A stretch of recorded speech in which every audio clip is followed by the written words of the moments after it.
sekitar kita Tanjung Pinang TV. Sekarang waktunya sudah weekend dan waktunya saya menemani pemirsa semua di rumah.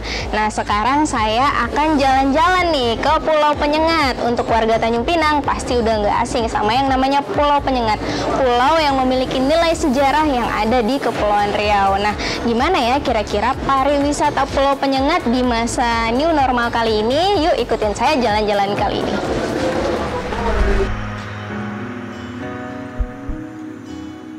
Pulau Penyengat.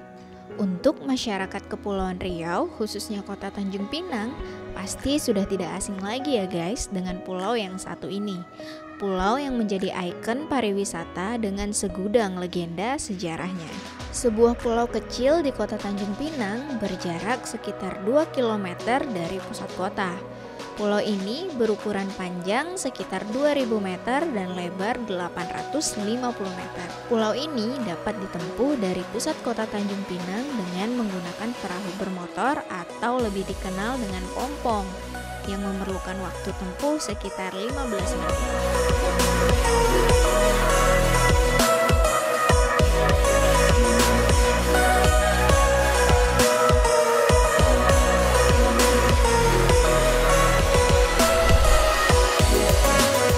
Pemirsa, ini sekitar kita Tanjung Pinang TV. Sekarang kita mau ngobrol-ngobrol dulu nih. Saya sudah bersama dengan Pak Roni. Pak Roni ini adalah lurahnya dari Pulau Penyengat ini. Nah, assalamualaikum Pak Roni. Waalaikumsalam. Waalaikumsalam warahmatullahi wabarakatuh. Sehat, ya, Pak, ya? Sehat, alhamdulillah. Iya Pak, kita ngobrol-ngobrol dulu sebentar, iya. Boleh ya Pak? Boleh. Boleh Penyengat nih pada masa sekarang ini. Gimana nih Pak? Mungkin sebelumnya boleh dijelaskan dulu nih, diceritakan dulu sejarah singkatnya Pulau Penyengat ini seperti apa? Iya. Ya, pertama selamat datang di Pulau Penyengat. Ini pulau kecil tapi fungsinya sangat besar sekali bahkan untuk Indonesia ini. Jadi Pulau Penyengat ini adalah salah satu destinasi wisata yang ada di Kepulauan Riau, khususnya di wilayah Kota Tanjung Pinang. Dan ini adalah salah satu ikonnya Kepulauan Riau. Ya. Jadi kalau berbicara tentang sejarah Pulau Penyengat ini, dulunya Pulau Penyengat ini disebut dengan Freshwater Island atau Pulau Air Tawar. Jadi dulu banyak pelaut-pelaut datang ke sini, walaupun pulaunya kecil, tapi ketika kita gali sumur di sini, ada sumur di Penyengat ini, itu airnya tawar. Iya, jadi pelaut-pelaut mengambil persediaan air mereka ke sini, kemudian untuk keperluan mereka. Jadi suatu ketika mereka mengambil persediaan air tawar, konon ceritanya mereka disengat, dikejar oleh binatang sejenis lebah. Ya, semenjak itu makanya namanya Pulau Penyengat. Ya. Jadi disengat gitu ya.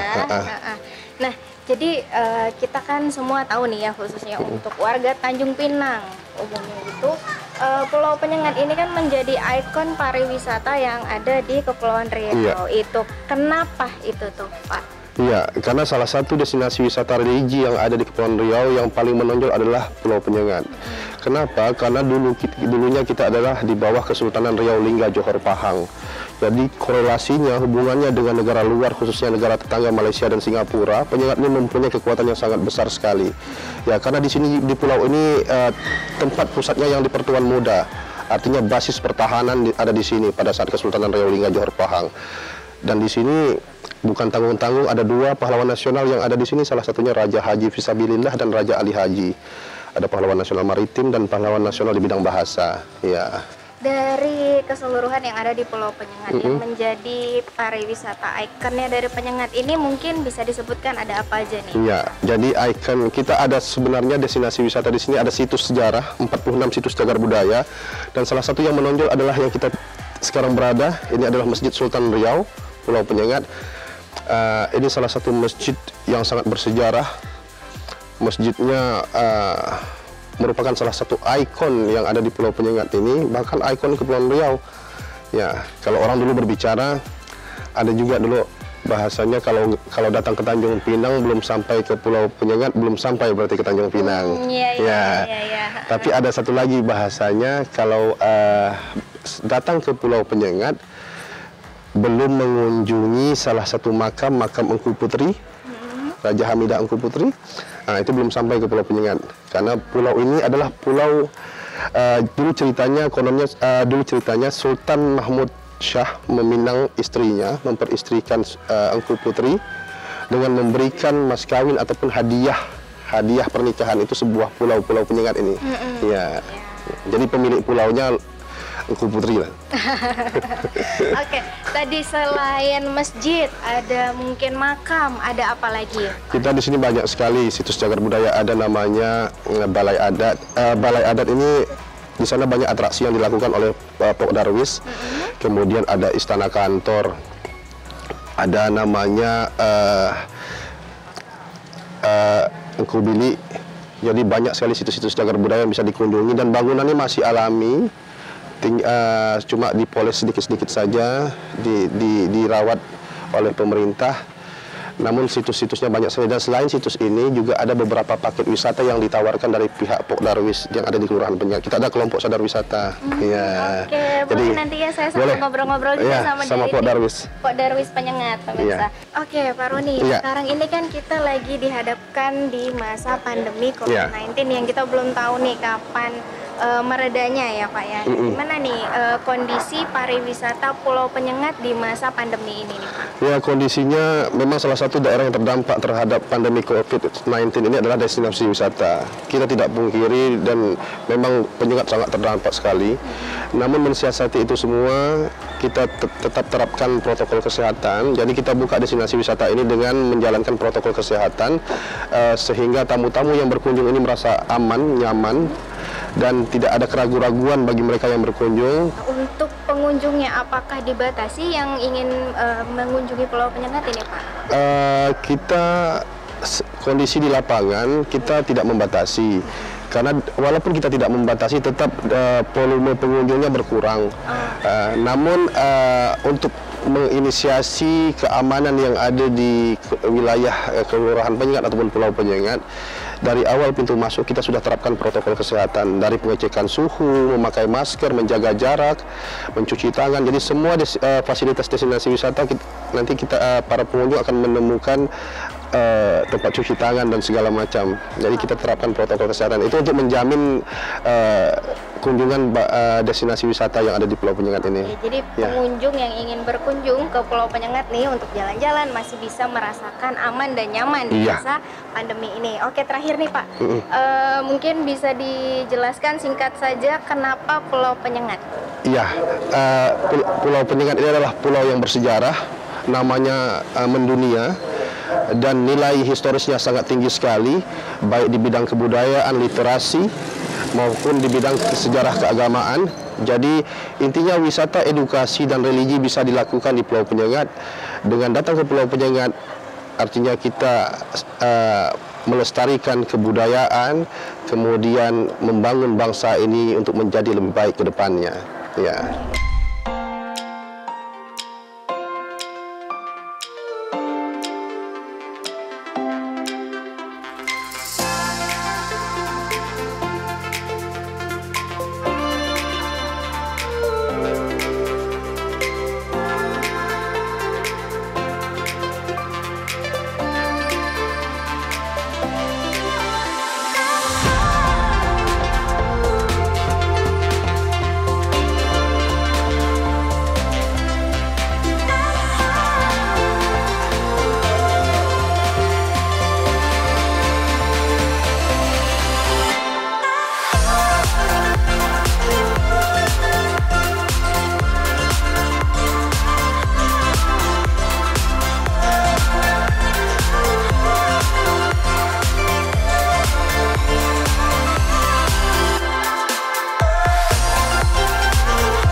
Kita mau ngobrol-ngobrol dulu nih sama Tilot. Tilot ini adalah sekretaris dari Pok Darwis Penyengat. Nah, Tilot nanti akan menjelaskan nih sejarahnya, khususnya soal masjid ya, Tilot ya. Oke, silakan sejarahnya dari masjid yang ada di Pulau Penyengat ini yang menjadi ikon dari sebuah pulau yang bernama Penyengat ini seperti apa? Silakan Tilot. Jadi awal mulanya masjid itu dibangun 1832 tapi dalam masih bentuk kayu.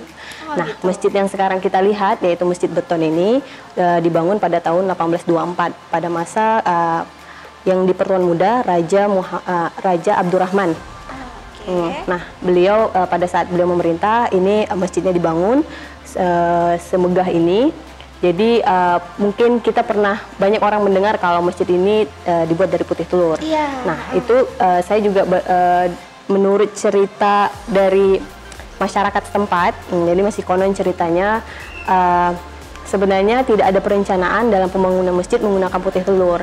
Namun karena semangat fisabilillah dan cinta masyarakat pada Sultan, jadi banyak dari masyarakat yang baik di dalam Penyengat maupun di luar itu berbondong datang membantu dalam membangun masjid dan membawa makanan, itu berupa telur. Jadi saking banyaknya, jadi bingung nih mau buat apa. Jadi yang para pekerja India yang didatangkan dari Singapura, jadi dia bilang kalau di tempat kita putih telur ini bisa digunakan sebagai bahan perekat bangunan. Jadi itulah. Gitu.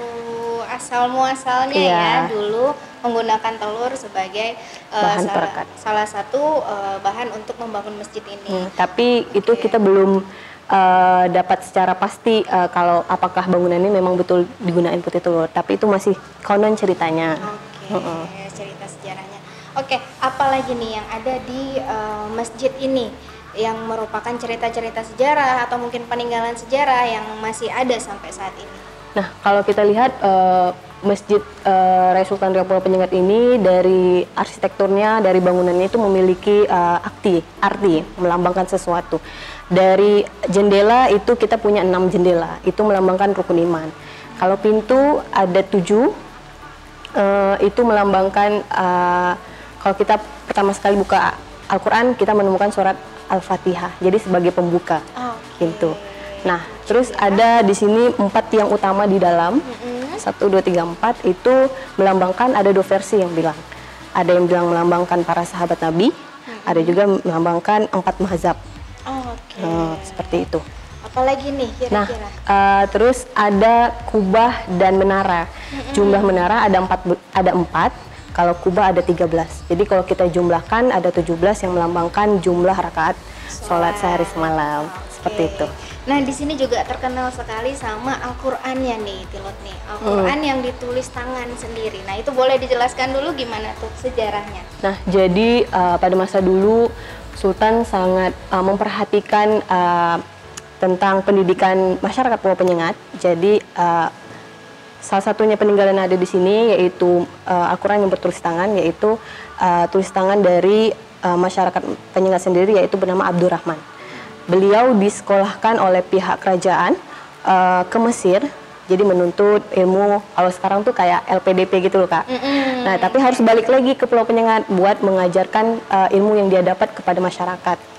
Nah, jadi Abdurrahman ini sangat dikenal dengan gaya penulisan khatnya, seni khatnya itu Stambul. Jadi dia mendapat julukan Abdurrahman Stambul.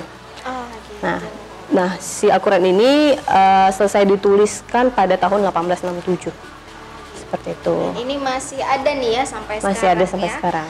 Oke, kalau gitu apalagi kira-kira yang masih merupakan peninggalan sejarah yang ada di masjid ini? 2 lemari ini merupakan peninggalan dari perpustakaan, yaitu pada masa yang di Pertuan Muda Raja Ahmadi, Raja Muhammad Yusuf Ahmadi. Nah, pada masa itu pihak kerajaan memerintahkanlah para guru, para syekh itu pergi keluar untuk mencari kitab-kitab, beli, terus juga ada dapat hibah. Jadi dibawa semua di sini, dikumpulkan buat dipelajari. Gitu. Nah, itu seperti itu. Jadi akhirnya dibuatkan perpustakaan untuk masyarakat. Dan jadi masih bisa digunakan sampai sekarang ya? Kalau sekarang sudah tidak bisa karena juga terbatas orang yang bisa mengkaji kitab-kitab lama. Oh gitu. Jadi seperti itu. Oke deh. Nah, sekarang begini Tilot, kita kan ada di masa pandemi nih. Nah, masjid ini kan menjadi salah satu incaran para wisatawan yang berkunjung ke Tanjung Pinang gitu ya, ke Pulau Penyengat. Nah, apakah untuk pengunjung yang mau datang ke masjid ini mungkin mau sholat, apakah selama di masa pandemi ini dibatasi gitu, atau mungkin di masjid diterapkan protokol kesehatan, mungkin gimana nih Tilot? Pastinya kita tetap menjaga protokol kesehatan. Di sini juga kalau misalnya sholat harus bawa sajadah sendiri. Jadi kemarin yang dari Pinang sholat Jumat pun harus bawa sajadah sendiri. Jadi semuanya memang sesuai protokol.